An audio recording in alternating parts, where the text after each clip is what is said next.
We lost our daughter in March. A week later, a German Shepherd puppy showed up. He was just sitting there next to our mailbox. He looked like he was maybe 7 months old, black with brown markings, legs too long for his body, ribs showing. His fur was shaggy, no collar, no leash, just dust, scratches, and eyes I'll never forget. He didn't bark, didn't flinch. He just sat there, watching our house, like he had come a long way to get to me. I sat on the porch with a cold coffee in my hand that I didn't even remember making.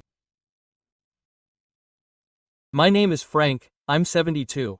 My wife Emily hadn't been outside since the funeral. Our home had gone quiet. Quiet, not a thing in here since we buried our daughter. And then this puppy came along.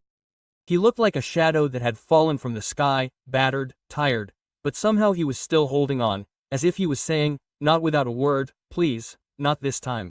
Don't send me away, quote. I slowly stood up and carefully walked down the porch railing. He didn't move.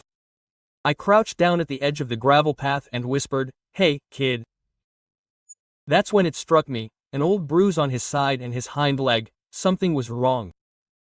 He was limping, but he tried to hide it. He didn't want pity. He just wanted a chance. Emily opened the screen door behind me. She gasped when she saw him. "Frank, where did he come from?" "I don't know," I said, "but he came to us." The puppy didn't beg or whine. He simply lay down next to the white mailbox, as if his body had given up, but his heart wouldn't stop. Emily walked slowly towards him, as if she were approaching a ghost. "He's just a baby," she whispered. "He's just a baby." The puppy closed his eyes, but his ears twitched as she spoke. I could feel her pain again, just at the sight of him. I wanted to look away, I didn't want to feel anything anymore, but I couldn't just leave him there. He was broken, just like us. And somehow he had gotten to just a place where he didn't have to pretend everything was okay. The next morning the puppy was still there, curled up under the bush by the front steps. Head on his paws, eyes half open. He hadn't moved all night. No whining, just slow, shallow breathing. Emily stood by the window wrapped in a blanket. She watched him. She hadn't done anything else in weeks. I went out with a bowl of scrambled eggs and some water.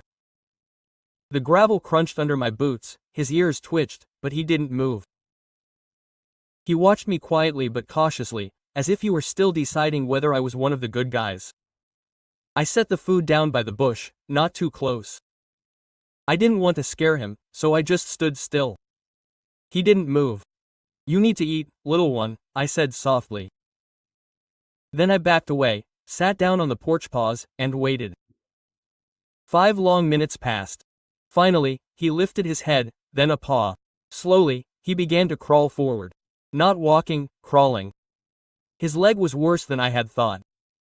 His ribs moved under the skin, as if they weren't in place properly. When he got to the bowl, he didn't pounce on it right away. He sniffed it first, slowly, carefully, as if to check if it was real. Or a trick. I looked up at the porch. Emily was gone. The curtain had moved. After he had finished eating, the puppy turned back toward the bush. But this time he didn't crawl down. He stopped halfway, looked back at me. His head tilted just a little. And there was something different in his eyes. No trust, not yet, but maybe less fear. That night, he stayed again. No leash, no fence, no one to hold him.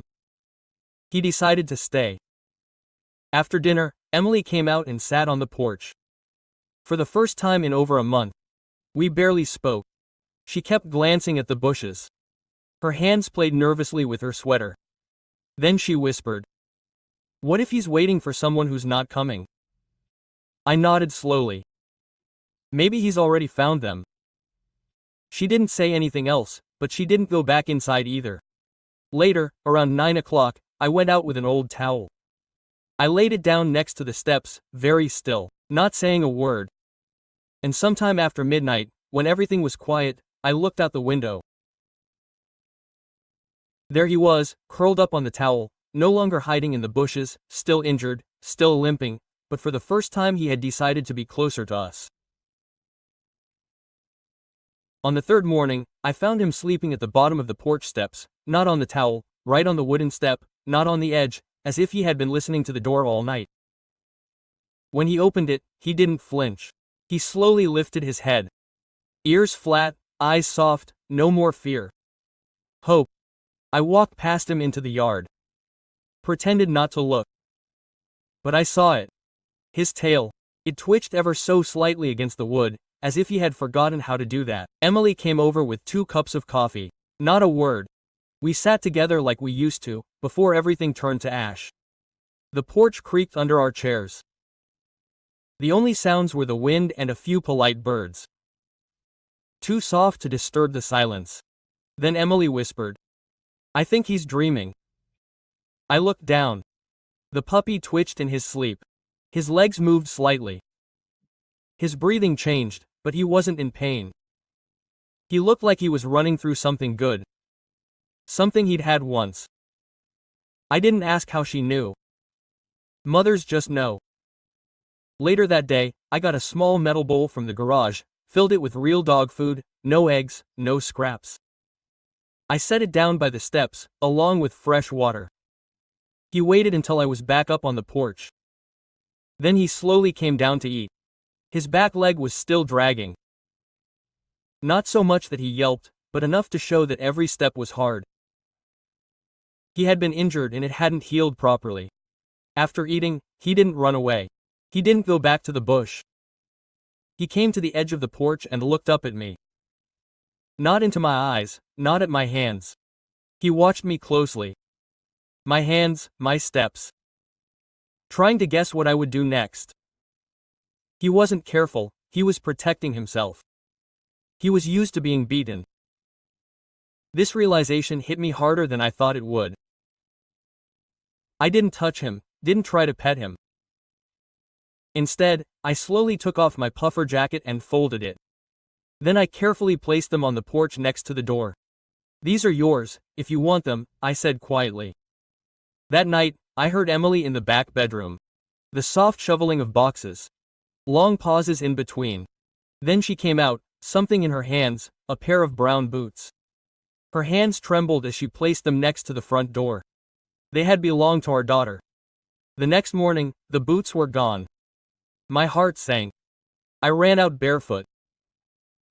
Panic rose in my throat, then I saw him at the side of the house, curled up around the boots, his nose buried deep in one of them as if he wanted to inhale them. He didn't run away, didn't move.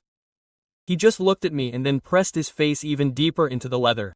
Emily stepped behind me. I could hear her breath catch in her throat. I turned to her and said he had chosen them himself. She covered her mouth with both hands, then turned around quietly and went back inside.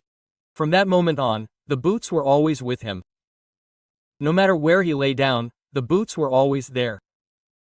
He didn't chew on them, he didn't play with them. To him, they were sacred. I don't know what he smelled in them, but something in those boots told him that they were safe. And somehow, that told us. That afternoon, Emily finally said what neither of us had dared to say out loud. "He's not going anywhere, is he?" I looked at him, this broken, limping, silent guest, and replied, "He's already here." We didn't name him at first. Giving him a name makes it real. And we were still too afraid. Too afraid to believe that something good might actually last, but the world didn't end, not that day, not the next. He began to sleep right by the door, his head next to his boots.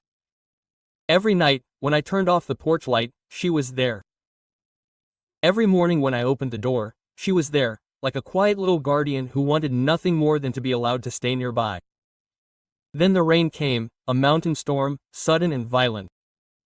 The kind that soaks everything in minutes. I opened the door to bring in the chairs, and she was gone. She was no longer on the steps. Panic struck me like a bolt of lightning. I ran barefoot into the yard, into the rain, into the mud, calling for her, searching everywhere under the porch, around the track at the edge of the tree. Nothing, no balls, no sound, no paw prints. Just gone. I called again, little one, where are you? But I wasn't calling for a dog. I called because I felt something slipping away again, something I couldn't lose a second time. Then I saw it. A movement at the back of the old cabin. She was curled up and protruding, trembling, soaking wet, one paw raised in pain. The boots lay next to her. He had carried her through the storm, despite the pain. I let myself fall into the mud, soaking wet, and I didn't care at all. He flinched when I touched him, but he didn't move away. Why did you run away? I whispered. Did you think we were going to send you back out? His eyes told me everything. Yes, it had happened to both of them before, hadn't they? Someone had cradled him until they didn't want him anymore. They fed him, petted him, called him a good boy, until they didn't do it anymore. Then came the screams, then the punches, then the door that closed in his face and never opened again. I picked him up carefully, and for the first time he didn't resist. He was heavier than I had thought. There was muscle hidden beneath the bones. His wet fur clung to his ribs like a second skin. I carried him into our home. Emily was waiting with towels. She didn't say a word. She simply sank to the floor and began to dry him off. Carefully, slowly, as if feeling out the shape of a new beginning. He didn't move, didn't tremble, just breathe. That night he slept inside, curled up at the foot of our bed, as if he'd done this 1,000 times before. At 3 in the morning I woke up and saw Emily. She was sitting on the floor next to him. Her hands were resting on his back, stroking him slowly and evenly, as if she were memorizing the rhythm of his breathing. She looked up at me and whispered, "He's not afraid anymore when he sleeps." And right then we both knew this wasn't temporary. The next morning Emily stood on the porch, a red nylon collar in her hand. She turned to me and asked, "Is it time?" I looked down at the puppy next to me, his ears slightly tilted, his tail still, but those eyes were different now. Not healed, but no longer empty. "Yes," I said, "it's time." She knelt down and slipped the collar around his neck. It was a little too big, but it fit. She fastened it and then ran her hand over the buckle with a tenderness I hadn't seen in months. "I think his name is Hope," she said softly, and the moment she said it, he raised his head. Just a little bit, just enough to make her catch her breath. We didn't cry, we just sat with him on the porch as the morning sun broke through the clouds and warmed the damp wood beneath us. Hob, it wasn't just his name. It was the first word we'd said out loud in weeks that didn't hurt. 2 days after we named him that, I caught myself smiling for no reason. I just stood there and watched him. Hob, our 7-month-old German Shepherd puppy. He was trying to understand a squeaky tennis ball. He'd never seen one like it before. At first he flinched when it made the noise. Then he sniffed it, carefully, and finally he gave it a little slap with his paw. The ball rolled across the porch and he jumped back as if the ball had growled at him. Emily laughed, really laughed. A sound I hadn't heard since the hospital. But joy scares you when you've lived in grief too long. She feels borrowed, temporary, like something you'll soon have to give back. So when we took Hob to the vet that afternoon, I felt that tug in my chest again. Not because of logic, but because I knew how quickly things can be taken away from you. The waiting room was silent, just the soft hum of a fan and the sharp smell of disinfectant. Hob stayed close to my leg, as if he wanted to disappear into it. Hob still didn't trust new places, and I couldn't blame him. When the vet, Dr. Ramirez, called us in, he froze at the door. It wasn't defiance. It was memory. I could see it in his eyes. He'd been in a place like this before. A place where doors closed behind him, where only pain waited on the other side. I knelt down next to him and whispered, "This time it's different. Little one." You're safe. He followed me. Dr. Ramirez was kind. She had a soft voice, slow hands. She examined him calmly, with respect, as if he meant something. Hub shivered as she touched his hip. As she pressed along his ribs, a soft, barely audible whine came out. My jaw clenched. She looked up at me and said carefully, "He was hurt once. Probably by a human." Emily grabbed my hand, held it tight. "He has an old fracture in his hind leg. From Dr. Ramirez's point of view, it didn't heal properly. That's why he was slouching. The joint has grown back together crookedly. He was probably never taken to a vet after the injury." Then she examined his ribs. Old injuries here too, probably blunt force.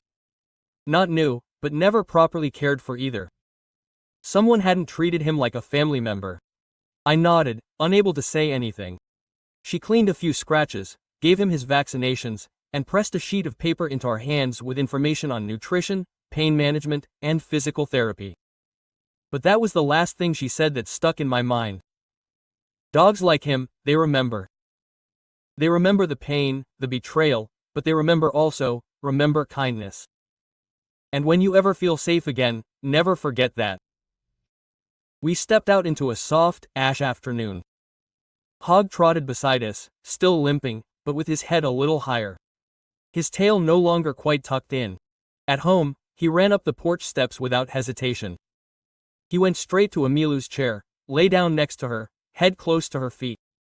His eyes slowly closed, as if the day had taken everything out of him. Emily bent down, stroked his neck with short fingers. "He would never have survived out there," she whispered. I looked at her, then at him. "And maybe, who wouldn't," I said. Quote, "The house felt warmer inside. Not because of the heat, because of him." When we first went to the shelter, we thought it would be quick, just a few questions. Emily had said we had to make sure no one was looking for her. But deep down, we both knew. The woman at the front desk smiled. "Hello, how can I help you?" I hesitated. Hob sat next to me, still too thin, still patchy, but his eyes clear now. He didn't want to go in. I could tell by the way he leaned away from the door, as if every step inside brought back something he had laboriously forgotten. "We found him," I said, "in front of our house. No chip, no collar, he was just there." Quote. She nodded gently and handed me a form. "We can check our database, just in case." Hoke stayed on my leg the whole time. I filled out the form. Found in Asheville, North Carolina. Male German Shepherd. Estimated age, 7 months. Condition when found, malnourished. Old injuries, no identification. Emily sat next to me, her hands clasped tightly together. I watched her gaze go down the hall. Towards the kennels. Barking like a storm behind the walls. I didn't want Hob to hear that, didn't want him to think we were bringing him back. Emily turned to the employee. "Do people come? Do you ever come back?" Quote, she asked quietly. The woman looked down briefly, then said softly, "Sometimes, but not often. Not with dogs with injuries like that." Quote. She typed something on the computer, then looked up again, shook her head. No one reported him. A dog like him with those collar marks, the old bruises, he probably wasn't lost. He was abandoned. The word just hung in the air. Abandoned like poison. Emily leaned down and stroked Hope's head. This time he leaned into her touch. No twitch, no tension. Just there. "Really? Can we register him?" I asked. The woman smiled.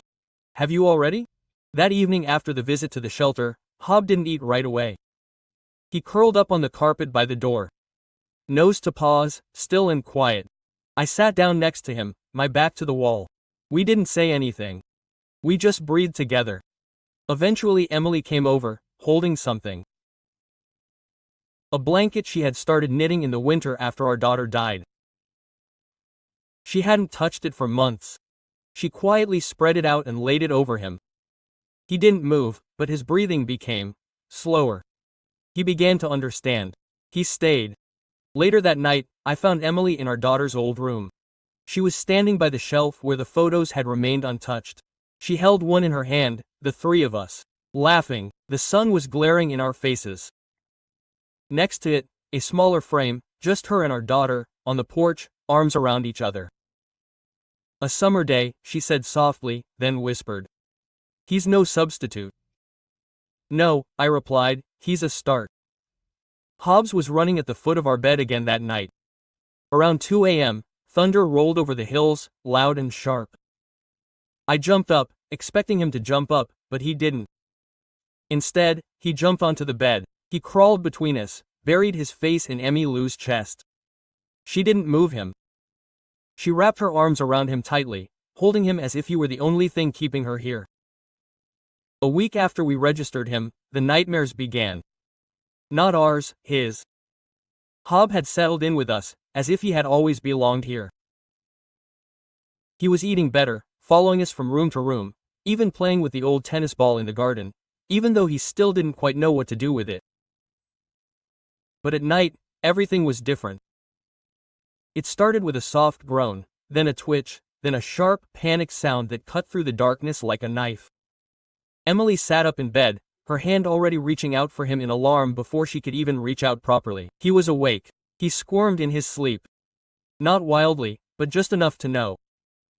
He was somewhere else in his mind, somewhere worse. Ho, she whispered softly, kneeling down beside him. You're home. You're safe, everything's fine. But it wasn't fine. Every night it got worse. The noises he made, the way his body tensed, these weren't puppy dreams, not squirrels or rabbits. These were the dreams of someone who had let something slip. Someone who couldn't forget. One night he suddenly shot up and ran straight into the hallway wall. He limped for 2 days. I took him back to Dr. Ramirez. She examined his leg, nodded softly, and sat down on the floor next to him. He's processing trauma, Frank, she said. You can't see it like a scar, but it's there. Dogs remember things they can't understand. Loud voices, quick hands, slamming doors, pain they didn't deserve. Quote. I nodded. That deep stabbing in my chest was back. Quote. Heal, she added. But not just with food or security. He needs consistency, patience, and the knowledge, day after day after day, that no one will hurt him again. At home, Emily began reading to him in the evenings. At first it was just a joke, something light, something gentle to help him fall asleep. A children's book. It started with a book. Emily had found it in the attic. An old children's story, withered pages, faded colors. She began reading it to him in the evenings. Her voice was soft and steady, like the rain outside on the windows, and it worked. Hob just lay there, his head in her lap, listening to the whispered stories in the silence. Sometimes I watched them from the hallway. Emily still grieving, Hob still healing. But together they slowly became something new. One evening I walked into the room and said, You two look like you're saving each other. Emily didn't smile. She looked up at me with a look that went deeper than happiness, something like survival, and said, So do we. The next day I got an old wooden rocking chair out of the basement. It had belonged to Emilu's mother. She hadn't sat in it for years. I put it next to mine on the porch and wiped it clean. That evening we took Hop out. He lay stretched out between our chairs in the last light of the sunset. Eyes closed, ears attentive. Emily reached down and stroked his fur. He used to twitch when he did that, she said. Now he leaned in. And it was true. He still carried his shadows with him. But they no longer determined where he went. For the first time in months, we no longer felt like ghosts in our own home. The silence was no longer empty, it was peaceful. But just when you think the worst is behind you, grief comes back and shows you that you're still here. That evening Emily opened a forgotten closet at the end of the hall. Behind old coats she found a drawing by our daughter. Scribbled in crayons, smudged, unimaginable, a dog with big ears and above it in childish handwriting, just one word, Hob. A name she had given to a dog she had never had. Emily sat down on the floor and cried harder than she had since the funeral. And this German Shepherd puppy, our Hob, came over to her, lay down beside her, and gently rested his head in her lap. He didn't know why she was crying, but somehow he knew exactly what he had to do. The next morning, the drawing was framed and hanging over the fireplace. Not because it was neat or pretty, but because it was hers, and because in some almost impossible way it had said the exact word that would save us. From that day on, Hob followed Emily closely, not clingy, not demanding, just there, watchful. When she went into the garden, he lay by the gate. When she folded laundry, he gathered himself next to the basket. When she sat on the porch, he lay at her feet, his head on the wooden floorboards, his eyes half closed. One afternoon, while I was working upstairs on the gutter, I looked down and there they were. Both of them in the rocking chair. Emily had fallen asleep. Her hand rested gently on his back and lifted. He was not asleep. He watched the driveway. Eyes sharp, body still, as if he were desolate. His job was to watch over what we had laboriously reassembled. But peace never remains undisturbed for long. That evening the neighbor boy came by. Young, maybe 9, all elbows and toe shoes, loud and fast. He ran up the path without knocking, straight at Hob, and Hob snapped. Not to bite, just as a warning. His bark was deep. Suddenly, the boy froze. Hob did not jump, did not growl. But his body was rigid, stiff. Something inside him had remembered. Emily was the first to reach him. She fell to her knees and said, "It's okay. He's okay. You just startled her, that's all." Quote. The boy reached back, eyes wide. "I didn't do anything." "No," I said softly, "but someone else, a long time ago." I led him into the house. He was trembling, walking in little circles, his tail tucked deep between his legs. Hope's ears were flat, not in anger but in fear and something else, shame, as if he thought he had ruined everything. Emily sat down on the floor and called his name softly. She didn't raise her voice, didn't move too quickly. He didn't come right away, but after a few minutes he crept slowly toward her, cautiously, as if he expected punishment. She didn't scold him. She simply wrapped her arms around him and whispered, "You're still good." Then even softer, like a secret. "Has anyone ever told you that?" Quote.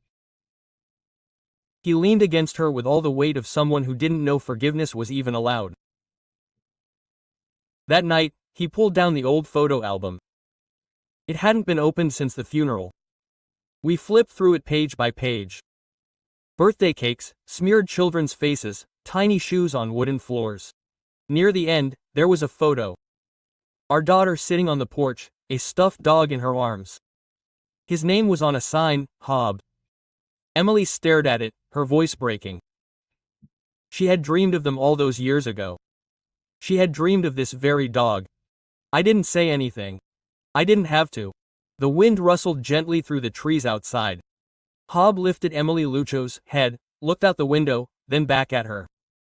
His eyes were calm, gentle. That night, he didn't cry in his sleep. No twitching, no grunting, no running away. He lay across Emily's feet, his breathing steady, as if her heartbeat were all he needed to fall asleep. In the silence of that room, Hob died, something old. Not a person, not even grief, but the belief that love can't find its way back.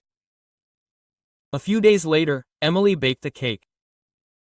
That might sound like nothing, but in our house it was a miracle. She hadn't touched the oven since we lost our girl.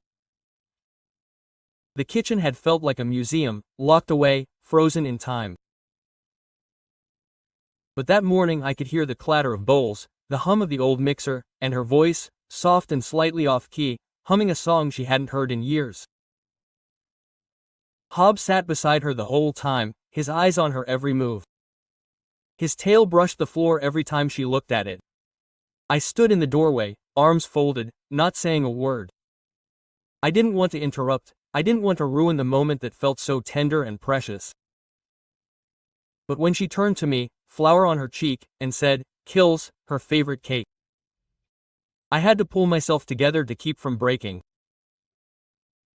Hob hadn't just brought Emily back to life, he had brought pieces of our daughter with him, but the more normal everything felt to him, the more I feared that it wouldn't last.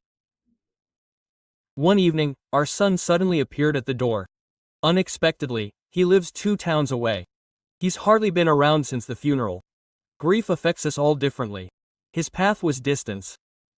As he turned into the driveway, Bolt only lifted once and ran behind the swing bench on the porch. I stepped out and waved him over. As soon as he climbed the steps, Hob reappeared, low to the ground, ears flat, looking alert. Quote, "Is that the dog?" our son asked. "He doesn't seem very stable."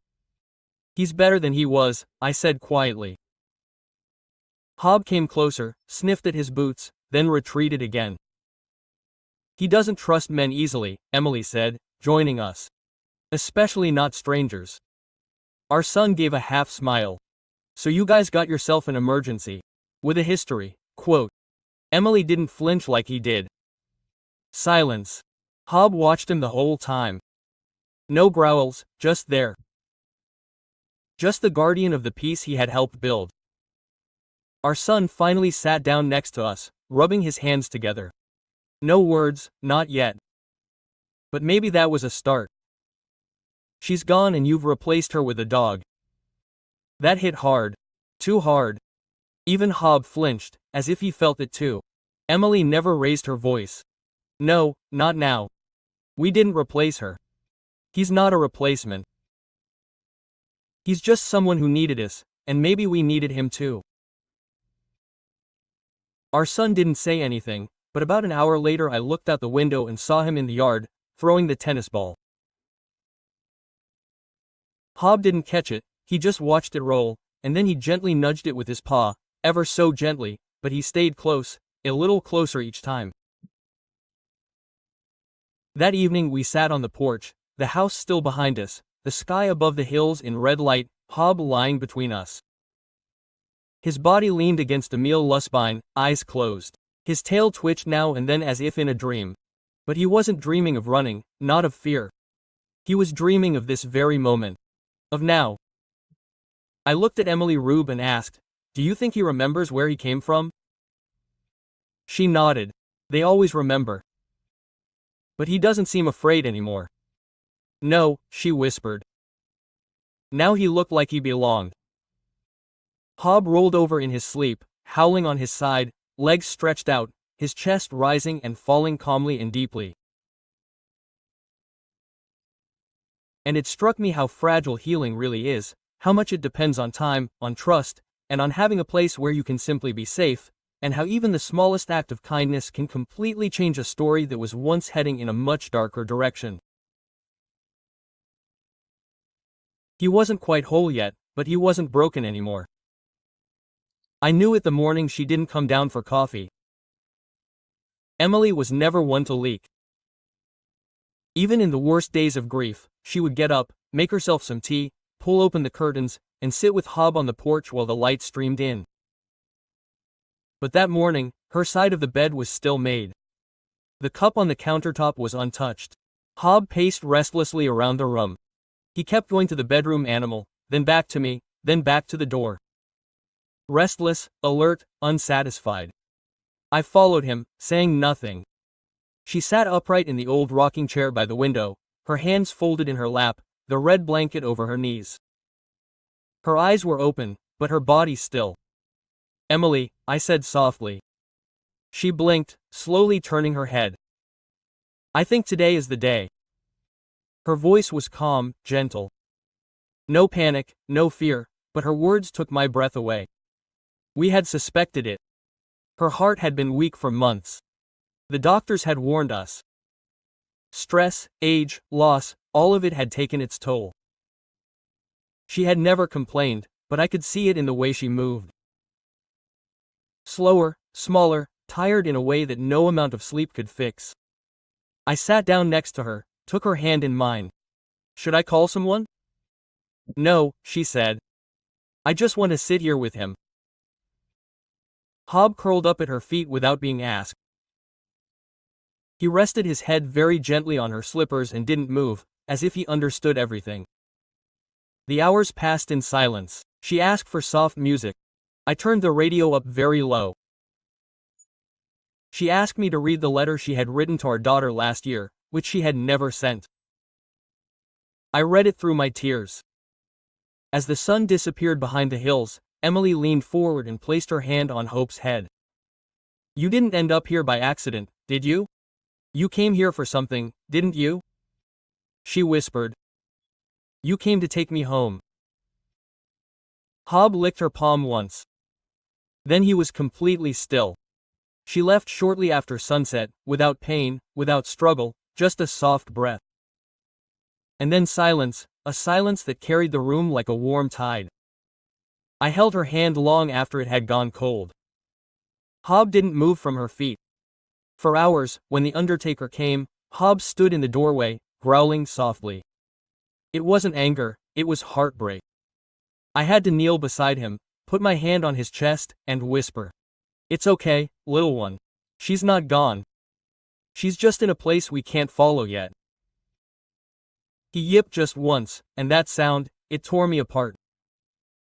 That night I left the bedroom door open. Hob curled up on her side of the bed, right in the blanket that still carried her scent. I sat in the old rocking chair, unable to sleep, listening to the wind, the silence in the house, the weight of a lesson I wasn't prepared for, and through it all, the German Shepherd puppy. Our Hob never left my side. The next morning I found him sitting in her chair, not asleep, just there, upright, watching the sunrise. It's been 3 weeks since Emily left, and the silence in the house has changed. It's no longer sharp, no longer angular. It's heavy, like an old coat you never wanted to wear but somehow never take off. It doesn't hobble much anymore. It doesn't have to. It moves as if it's listening for her voice or the soft whistle of the kettle she used to use every morning. Sometimes I find him at the window, where her rocking chair used to be, ears cocked, tail still, eyes fixed on the horizon. As if he's waiting for her shadow to reappear. I think he knows she's not coming back. But like me, he's not ready to let her go yet. The neighbors came by, the ladies from church brought a casserole, people said all the right things. She's in a better place now. At least she went peacefully. I nodded. I thanked them, but honestly, what can you say when the one person who made a house come alive is no longer in it? One afternoon I stepped out onto the porch. Hob was already there, lying in front of her empty chair, not asleep, just there. I sat down next to him. "She loved you. Do you know that?" I said. He turned his head toward me. Those dark eyes, so human it almost hurt. I kept talking because sometimes all that's left is words. "You were her heartbeat at the end. Her last bit of warmth in this world. You gave her another reason to wake up in the morning." He rested his head on my boot and didn't move. Later that week I picked up her knitting basket. I don't know why. Maybe I just had to touch something she had been holding. Maybe I wanted to finish what she had started. Inside was the blanket she had made for Hob, still half unraveled from being snuggled up in it night after night. I laid it down next to him on the porch. He gently poked her with his dead body. Then he lay down, curled up in the folds, as if this were the last safe place in the world. That night, the house creaked in the wind, and the bed felt too big. Around 2 a.m. I got up and found him in the kitchen by the refrigerator. He looked up at me, then at the back door. "Are you going out?" I opened it. He walked out slowly, stepped onto the grass, and stared at the sky. It was a cold, clear night, the stars bright and motionless. And then he did something I hadn't seen in weeks. He raised his head, pointed his nose at the sky, and howled, not loudly, not wildly, just a long, deep sound, full of something old and painful. It wasn't grief, not fear, it was memory, power, love, farewell. He threw his head back and howled, not loudly, not wildly, just a single long, painful sound, rising into the night air like a question without an answer. I stood there barefoot, my arms wrapped around me, and let him finish howling. When he fell silent, he turned and came back to me, went straight to the porch, climbed the steps, and lay down exactly where Emilu's rocking chair had once stood. And that's when I knew. This wasn't just his home anymore, it was his watchtower. He wasn't just waiting. He was guarding what was left. Every night now, I carry my chair out onto the porch, just like I used to, when Emily was still here. I don't put her rocking chair out anymore. I couldn't bear to see it empty. But I still put the red blanket over my lap. Like muscle memory, like a promise that I won't let go. And just before I sit down, Hob is already there, waiting. He doesn't run, he doesn't bark, he simply lies at my feet, just like he always did with her. His head on my boot, his eyes half closed, as if the world outside only mattered. Was someone he loved, breathing beside him. The sun sings low over the hills of Ash Hill. The silence settles warm, golden, familiar, and every time, for a brief moment, I forget that we have lost anything at all. This German Shepherd puppy did not come to us by chance. I no longer believe in coincidence. He came to us broken, abandoned, forgotten. And in rescuing him, we did not just find a dog. We found the last thread back to life. People still ask me if I will get another dog. I say, I already did. I did not choose him. He chose us. He simply stood on our street, all skin, bones, and hope. With the quiet determination to belong, even after the world had told him everything to the contrary. Emily used to say, "He is not our pet, he is our child now." And she was right. Today, Hob and I sit, every day, in the same spot of light where she used to sit, humming softly to herself. We don't have to talk. We simply remember. He watches the trees, the road, the wind. I watch him, and somewhere in between, we capture them. If you've been wondering whether a small gesture, an open door, a bowl on the floor, a whispered, "You're safe now," can change a life, then I'm telling you, yes, it can. Because it didn't just save him, it saved both of us. If this story touched you, please share it. Somewhere out there, someone needs faith that love can still find its way, even when all seems lost. If you like what you hear, like it, click subscribe, and share the video. And tell me, where are you watching from right now? True Paw Stories.